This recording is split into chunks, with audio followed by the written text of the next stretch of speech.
is no horror. Enjoy.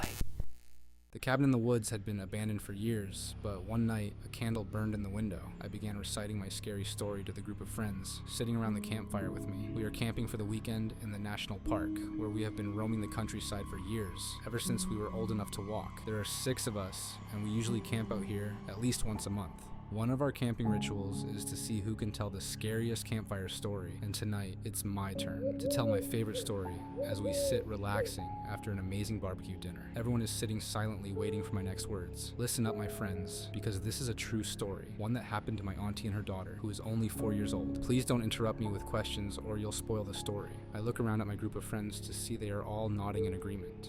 This is the story of my Aunt Ruby's truth-finding mission on what was happening in the woods on the outskirts of our small town, Serene. The cabin in the woods had been abandoned for years, but one night, a candle burned in the window, and nobody in the town of Serene could explain why. Ruby Scott has lived in Serene all her life, even after her marriage to Sam and the birth of her 4-year-old daughter, Sarah. Unfortunately, Sam had left her a widow, dying within months of Sarah's arrival in the world. A car accident that left Ruby and Sarah on their own. Ruby had heard a rumor around town. Others had also seen the candlelight in the old cabin over the last few nights, but nobody knew who lit the candle, or in fact, if they were still inside the cabin. Ruby made up her mind to find out. As Ruby and Sarah woke on Sunday morning, Ruby asked her daughter if she'd like to take a wander through the woods to the old cabin that had everyone in an uproar. She was sure it was nothing more than a homeless man squatting in the cabin, hence the candlelight seen in the last couple of nights. Sarah told her mother that she knew who was using the cabin, as it was her friend Mickey who was living there now. She went on to explain that Mickey needed somewhere to live, and so she told him about the old cabin in the woods. Ruby puzzled over her daughter's comments as she made them bacon and eggs for breakfast. Sarah, are you talking about your imaginary best friend Mickey, the friend you've been telling me about for the last 12 months? Yes, Mummy, but he's not imaginary. He's my real friend. I keep telling you that, Sarah answered. Ruby let the conversation drop, determined more than ever to go and check out the old cabin and get to the bottom of both the rumors and her daughter's imaginary friend. It was only a 10-minute walk for Ruby and Sarah from their home to the old cabin. As the cabin came into view, Sarah took off at a run. Mickey, my mummy wants to meet you, Sarah called as she reached the cabin door. Slowly, the cabin door began to open, creaking and groaning, like in an old horror movie. Ruby was waiting for some larger-than-life monster to pounce on Sarah, but shook herself, telling herself not to be silly. This is real life, not some horror script. As Ruby stepped up on the cabin's rotted porch, careful where she placed her feet, she noticed a young boy of about 11 years of age, standing in the doorway. Sarah rushed to Mickey and gave him a hug. See, Mummy, Mickey's not imaginary at all. Ruby was happy to finally meet Sarah's friend. She'd been going on and on about him throughout the last year, but really had thought that Mickey was not real. She didn't understand how an 11-year-old child could be homeless and was determined to help him. He couldn't stay in this old cabin on his own. She would take him home until she could find whoever he belonged to. Hello, Mickey. It's nice to finally meet you. Why don't we head back to our place and you can tell me your story, Ruby said as she smiled at Mickey. Yay, you can become my big brother Mickey, now that Mummy has said you can live with us, Sarah excitedly told her friend. Ruby didn't say anything, as that was not what she'd meant when inviting Mickey home, but she'd deal with that at a later date. One step at a time, and so it was that Mickey moved in with Ruby and Sarah, while Ruby tried to find his family. The days began to turn to weeks, and Sarah and Mickey were almost inseparable, except at night when everyone was asleep. As to the rest of the townfolk, they'd been relieved that the candlelight in the cabin was nothing more sinister than a homeless boy looking for somewhere to live. I looked around the campfire at my friends as they began to boo my story. They didn't think it was scary at all, but I was only just getting started, telling them to hold their horses and listen up. Life in Serene began to look very different for its inhabitants over the coming weeks, and not in a good way. First, it was the brutal murder of 16-year-old Mary. On the night of the annual school dance, Mary had gone missing, only for her body to be found the next day in the old cabin. She'd been stabbed numerous times and then decapitated after she had died. Serene was in shock. The townfolk had never seen a crime of this nature in their town before, and it understandably devastated the people of Serene. Mary was a good girl. She certainly didn't deserve her fate. Sarah had heard talk of Mary's death, and although she didn't really understand the meaning of this, she kept asking Ruby questions. Ruby, on the other hand, did not want to give Sarah all the gory details, so attempted to change the subject each time Sarah wanted to talk about it. Mickey, on the other hand, seemed to have no interest at all in the murder. 3 days after Mary was found, a 7-year-old little boy went missing during broad daylight. The child, Ravi, was playing in his front garden when his mother realized he had gone silent for a little while. She went outside to check on him, and he was nowhere to be found. She searched frantically, calling his name the entire time, but he had simply vanished. Again, Serene mustered together to search for Ravi, believing he couldn't have gone far, but sadly Ravi too had been murdered, and his body found in the old cabin in the woods. Ravi's murder was different from Mary's, as he had been strangled and then hung from the rafters in the ceiling. By now, the town of Serene was beginning to panic. Who was killing off their children? Again, I paused and looked at my campfire buddies. Happy they were, now hanging on my every word. Serene was always a safe town, to the point that people did not feel the need to lock up, either their houses or cars, but that had now changed. Serene was in a state of terror and panic. No sooner had Ravi been laid to rest when another child vanished into thin air. This one was a 4-year-old little boy, Simon. This hit extra hard on Ruby because Simon was the same age as Sarah, and she could not imagine how she'd cope if Sarah went missing. Again, the townspeople searched high and low for Simon. This time, they searched the old cabin first, but Simon was nowhere to be found. The searchers took this as a sign of hope and believed he must just be lost somewhere. Days passed, and still, there was no sign of little Simon. Until that is, Ruby decided to recheck the old cabin, and sure enough, she found Simon's remains, brutally hacked into pieces and stuffed in the cupboard under the sink. The town of Serene was now living in mortal terror, as they realized there was a serial killer living and hiding amongst them. I laughed at the terror showing on the faces of everyone around the campfire. Still bored? I asked them with a chuckle. No one answered, so I continued with the grand finale of my scary story. Serene put a curfew in place in an endeavor to protect their young ones. All children must be home, behind locked doors, by the time the sky turned to night. No exceptions. The curfew seemed to work, as all was quiet in the town over the next fortnight. In saying that, the town refused to lift the curfew. Then, on one cold and windy Tuesday lunchtime, a scream rang out at the far end of town. A blood-curdling scream from Sibon, a mother of 3 girls. She was screaming that her 11-year-old daughter, Lorelei, had disappeared. Sibon was inconsolable. On hearing the news, Ruby raced into the woods, heading for the old cabin. Before running from her house, Ruby told Sarah she was to stay at home and to lock the door after she left. As Ruby came into sight of the old cabin, she could hear a young girl screaming. She ran up onto the porch, flew in through the front door, and froze. What greeted her eyes was a horror she would never forget. Tied to an old wooden dining table, Lorelei, who was screaming in absolute terror. Standing at the end of the table with a sharp meat cleaver in his hand was Mickey. He was calmly slicing off each of Lorelei's toes, one by one. There was no expression on his face, and he smiled at Ruby as she stood frozen in shock. "Hello, Ruby. I'm glad you could join us. I was planning on a grand finale with Sarah, to be honest, but I guess Lorelei can be my final kill before I leave town and move on," Mickey calmly told Ruby. Ruby, standing there in shock, appalled to find that her daughter's imaginary friend was actually the monster who had preyed on her town. Mickey was their serial killer, and as this realization hit, Ruby fell away in a dead faint. When she finally came to, Mickey had already slit Lorelei's wrists, allowing her to bleed to death, and Mickey was nowhere to be found. Ruby knew that Mickey had quietly left town in the search of his next innocent township to reign in with terror. As bad as she felt for whatever town that would be, she was silently happy that there would be no more killings in her town, and she still had her daughter. She could never voice the guilt she felt, because her daughter's imaginary friend had in fact been a cold-blooded serial killer by the time he was 11 years of age. As I finished that final sentence, I looked around at my friends and was fascinated to witness the terror showing on their faces. Suddenly, as one mechanism, they all jumped up and started packing the camp up. At midnight, mind you. I just remembered I promised Mum I'd mow the lawn first thing in the morning, so I've gotta go, I heard someone mutter.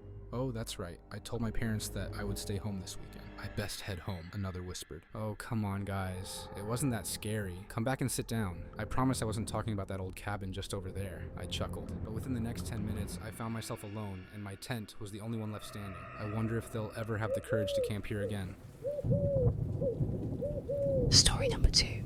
I had a very scary experience happen to me in 2017 that has stuck with me throughout the years. I'm wondering if you could possibly help me explain what I witnessed in the woods all those years ago. I was about 16 at the time, and I am half indigenous. I was visiting my uncle on my mom's side, the indigenous side. His cabin was located in the woods of northwestern Maine. I was driving my grandpa up to visit them for the fall season. The cabin was rather small and could only accommodate my uncle, auntie, and grandpa, so I was told to sleep in the camper that was set back further into the woods. That evening went by as usual. Auntie made dinner. We all laughed, shared stories, and eventually turned in for the night. I took a flashlight and started my way out to the camper. About halfway down, I shut off the flashlight and looked up to admire the night sky. It was at this point I noticed how quiet the forest had become. There were no birds or sounds of crickets or rustling leaves, just pure silence. I suddenly got this intense feeling of dread deep within my gut, and the hair on the back of my neck stood up. The voice in my head told me to bolt to the camper as fast as I could. For some reason, my instincts told me I didn't belong there, and something was watching me. When I made it to the camper, I slammed the door shut and double locked it, closing the window blinds. I swear I could hear my heart pounding in my ears. as I laughed at myself for getting so worked up over nothing. The entire night, I was restless in my sleep. I couldn't help but hear footsteps and movement all around the camper.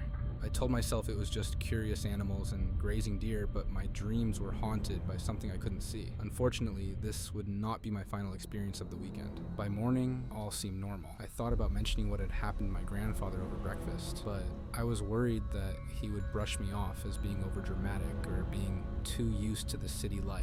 I let the odd night slide off my mind as I enjoyed the day with my family and their big shepherd Frank. Just to calm my nerves, I asked for Frank to accompany me in the camper that evening to ensure I felt safe.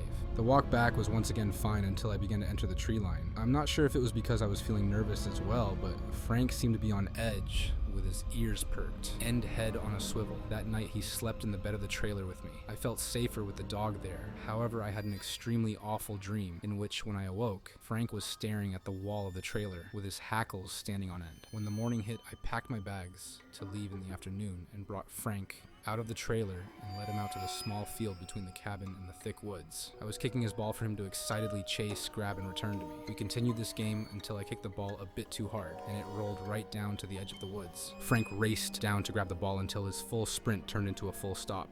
Digging his paws into the dirt, meters past where the ball had landed, he was standing stiff, fur on end, ears pinned back and unmoving. I called for him to come, which he always responded to, but he didn't even acknowledge me. I began to walk down to where he was, calling his name a little bit louder still with no response. I grabbed him by the collar, getting kind of worried at this point as his eyes stared directly into the trees. I yelled his name loudly, giving him a little tug. The forest was silent. Moments later, the silence was broken by an echo of my voice yelling back. However, this echo was delayed and distorted. It sounded like me, but also not like me. I froze and looked into the dark woods, holding my breath only for another scream to come from the woods in my voice. I immediately turned and booked it back to the cabin. I came to my auntie crying and trying to tell her that there was something out there in those woods. She comforted me and told me it must have been nothing, but she seemed as if that was not the answer she wanted to give. My family is rather superstitious, especially me, and I'm guessing she didn't want me to overthink anything. I left that afternoon, and I have not been back since that weekend. Story number 3. My friends and I had been planning this getaway for months. We wanted an escape from our busy lives and the city's constant hum. The remote cabin we found deep in the forests of northern Maine seemed perfect. A secluded retreat with no cell service, surrounded by nothing but trees and wildlife.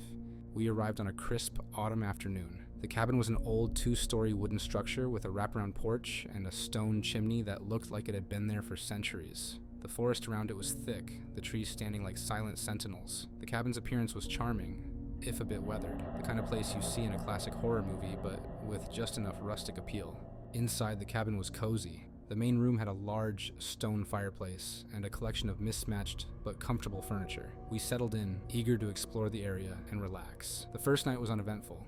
We enjoyed a hearty meal, played board games, and sat around the fire, basking in the warmth of the cabin. As the night deepened, the forest outside grew silent, save for the occasional rustle of leaves and the distant hoot of an owl. We retired to our rooms, each of us feeling a sense of calm as we drifted off to sleep. In the dead of night, I was jolted awake by an unsettling noise, a faint echoing sound that seemed to come from the cabin's walls. It was a rhythmic, repetitive thudding, almost like footsteps. I checked the time, 2:15 a.m. I was the only one awake. The sound continued regularly, and each time it would pause. I would wait, hoping to hear nothing more. I tried to return to sleep, but the noise was too eerie. Eventually, I ran downstairs to check the fireplace and see if the noises were related to the chimney. The fireplace was cold and dark, and nothing appeared out of place. When I returned to my room, I saw my friends stirring in their beds. They had been awakened by the same noises. We agreed to investigate together the next day. None of us could sleep well, each of us haunted by the strange echoing sound. Morning light brought a sense of relief, and we set out to explore the area around the cabin. We hiked through the forest, enjoying the vibrant colors of autumn. As we walked, I noticed an old, overgrown path that seemed to lead deeper into the woods. It was barely visible, but curiosity got the better of us. We followed the path and discovered an old, abandoned cabin, much smaller than ours, and in a state of no return. Its roof was caved in, and the walls were covered in vines and moss. We entered cautiously, finding that it was filled with old furniture, cobwebs, and broken glass. On one wall, there were strange symbols etched into the wood, circles and lines that looked like some kind of ritualistic markings. Among the debris, we found an old journal, its pages yellowed and brittle. The entries were disturbing. They described a series of strange events and disturbing noises, similar to what we had heard. The final entry was frantic, mentioning something about being watched by eyes unseen, and the echoes growing louder. The journal also mentioned a covenant made in the cabin. It seemed to be a reference to some sort of pact or ritual that the previous occupants had performed. The sense of unease grew as we read the entries. We decided to leave the abandoned cabin and return to ours, feeling that we had uncovered something we weren't meant to understand. That night, the echoing sounds returned, louder and more insistent. We were all on edge, the eerie noises reverberating through the cabin. The rhythmic thudding was now accompanied by faint whispers that seemed to come from the walls themselves. We huddled together in the living room, trying to make sense of what was happening. The whispers grew clearer, forming fragmented sentences that seemed to speak directly to us. They were disjointed and nonsensical, but conveyed a sense of urgency and fear. The temperature in the cabin dropped, and the shadows seemed to move in the flickering light of the fireplace. One by one, we began to see figures in the shadows, hazy, indistinct shapes that seemed to shift and writhe. It was as if the echoes were manifesting into something tangible. The atmosphere became suffocating, and the oppressive feeling of being watched intensified. We decided to leave, packing up as quickly as we could. As we loaded our gear into the car, the whispers grew louder, and the echoing thuds seemed to follow us. The forest was silent as we drove away, but the feeling of dread stayed with us. We never spoke about what happened at the cabin again. The memories of those echoing sounds and the unsettling presence in the forest haunted us, a reminder of the dark forces that lingered in the shadows of that abandoned cabin.